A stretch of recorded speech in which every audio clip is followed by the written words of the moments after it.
Okay, this is going to be a short video. I'm kind of bored here editing a different video, waiting for it to upload. So basically, we're going to talk about one of the new articles here. I thought at first it was a fake, and I thought it was exactly the same thing as what happened a couple weeks ago at the Huffington Post with their fake white enfranchisement article. And this one might actually be real. It's a little weird. So I think at the end of this video, maybe I'll put up a straw poll. I'll ask, do you think it's fake or do you think it's real? Because I honestly can't tell. Let me give you one reason I think it might be a fake. This is the writer. Name is Val Rendell. And it says, greetings, I love writing, literature, and language so much that I spent 18 years as a college professor and administrator.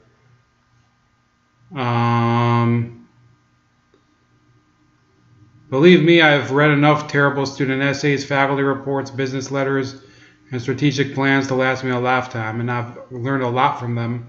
Knowing what not to do is as important as not knowing the right. Anyway, she has, let's see here.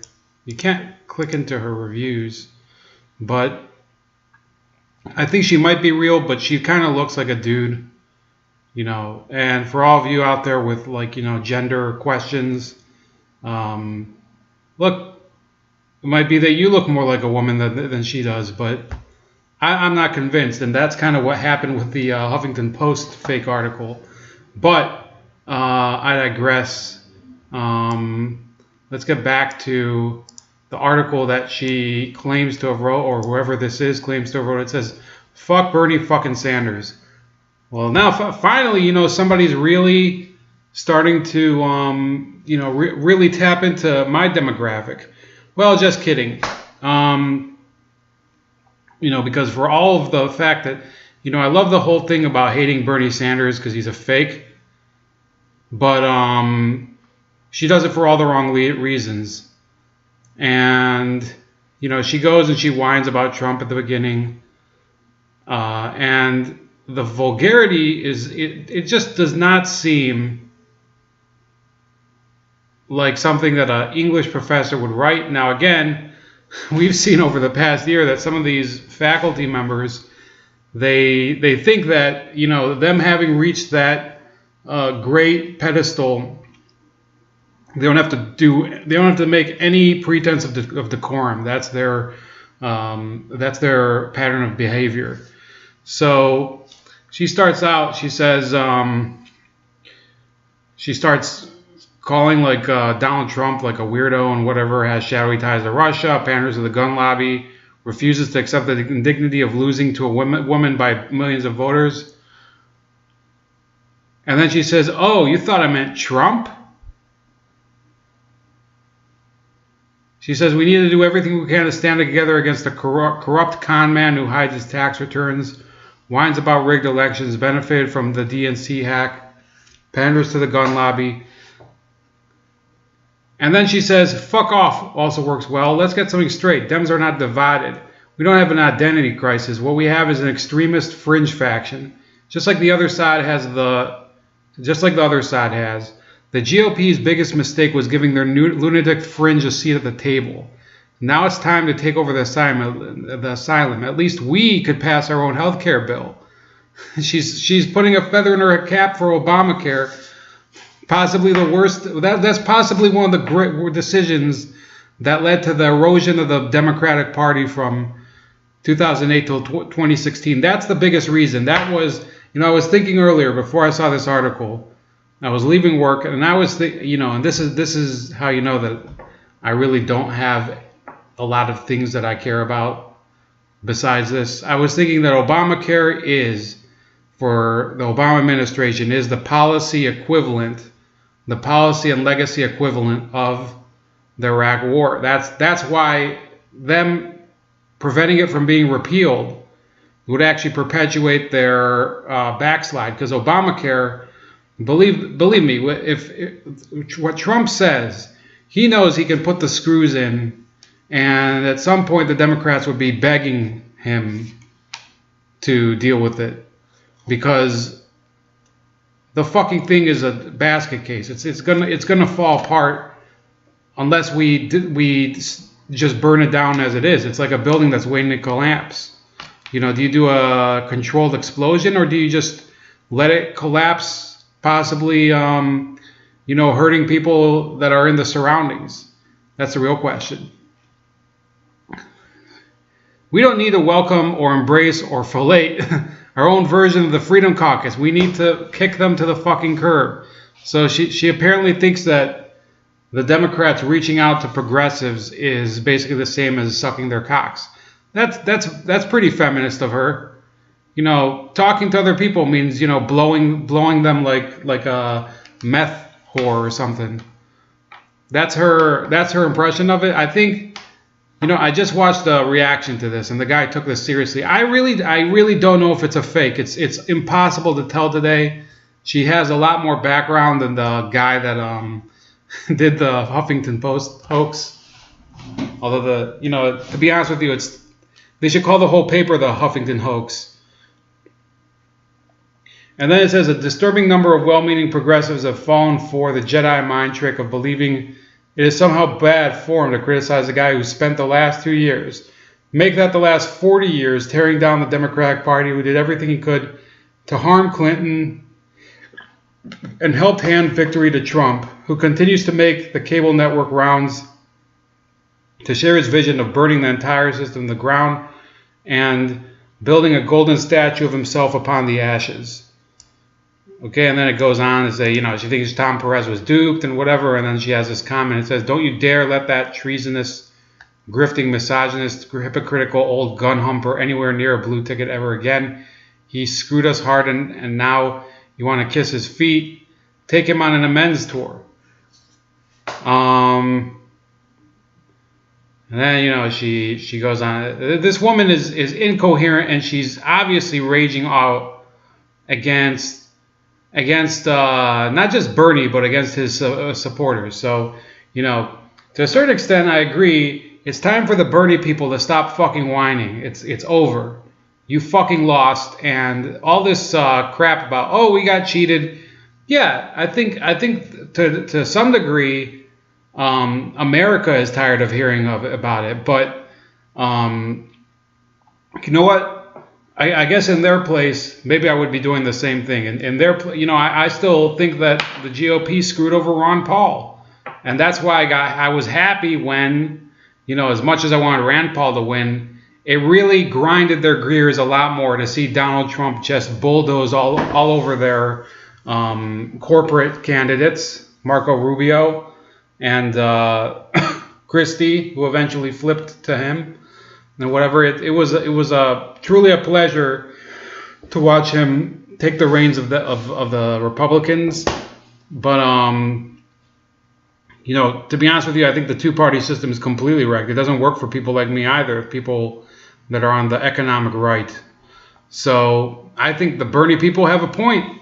As much as I hate them, as much as I hate their father figure, what I'm tired of is the hero worship. So I have something that I do agree with her to some degree, but then she says, we are the party that wants gun rights to be proportional with gun responsibilities. This is why we condemn the guy who rode to his Senate seat on an NRA endorsement, who still defends his vote for the gun lobby's wet dream legislation that shared countless lives. What she's referring to there is, hold on.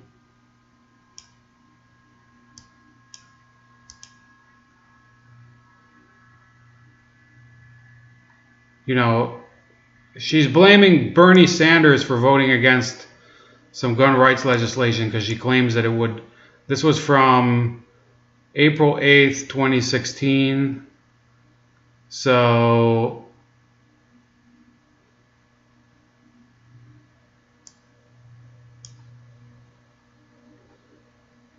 you know, as much as people want to blame the gun manufacturers for Sandy Hook, which they're still doing, they also, the gun manufacturers aren't responsible for the millions of guns that get caught every year that are sold illegally, and in many cases those are guns that are not manufactured. In some cases they're manufactured by cottage industry, illegal gun manufacturers for real.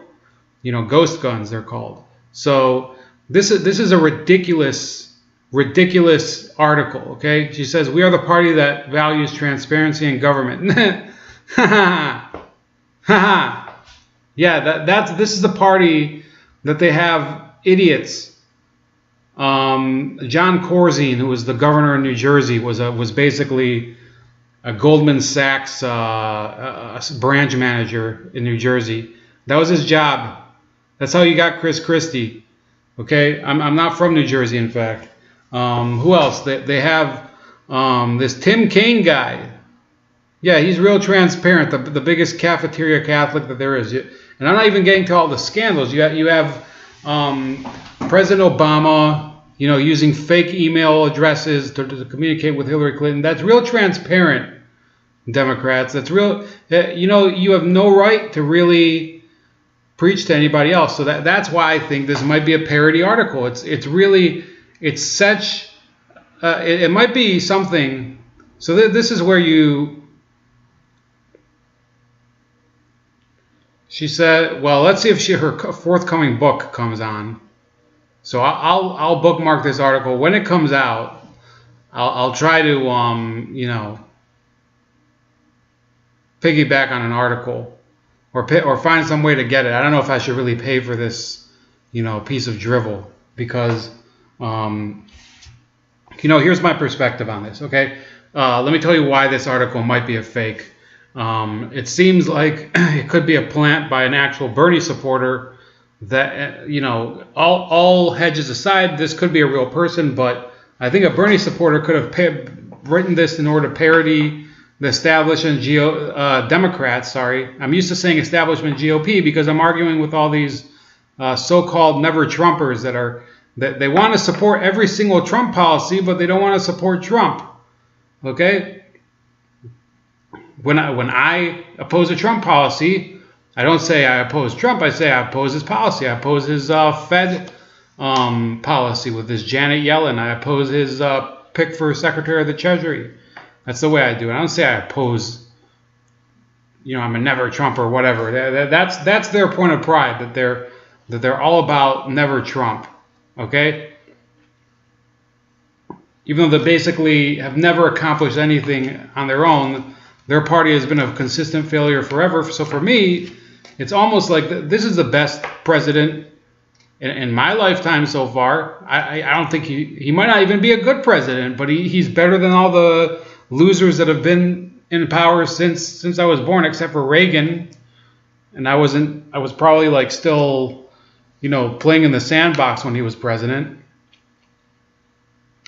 So this woman, she says, we are the only party in the last 100 years to successfully push this country towards real progress. We don't compromise our core progressive principles in the name of appeasing a 4-decade failure who grifted his way to the spotlight after a long and proud career of leading the revolution to rename post offices. Actually, that sounds a little more like Hillary Clinton. Hillary Clinton is the one, she got famous, okay? And I'll post the links. In fact, here, 1 second.